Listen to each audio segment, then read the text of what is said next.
Soatiga 50-60 kilo chiqaradigan granulyatimiz xudo xolasa Tojikistonga tayyor bo'ldi.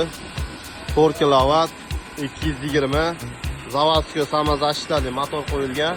Motorga 8 kilovat yozgan bilan o'zi 4 kilovat 200 dan baland tok teshlaydi xudo xolasa. Hop, akamiz bizga ikkita matrisasi bilan zakaz qilishgan. 3 va 6 mm da. Hozirda mayda razmer, qo'lni kuydiryapti. Mayda razmerda chiqishi. Yemimiz yarim pishgan tayyor mahsulotda chiqadi. Sababi qizish jarayoni bo'ladi bunda. 30 gradusdan 95 gradusgacha qiziydi stanogimiz. Shunda hech qanaqangi qurt-qumursqa, hasharotlar qolmaydi. Termoprovodga bo'lib chiqadi. Hazm bo'lish jarayoni ham zo'r bo'ladi, xudo xolasa. Issiqligidan qo'l ham kuyyapti. Ko'rgan bo'lsangiz 3 mm da.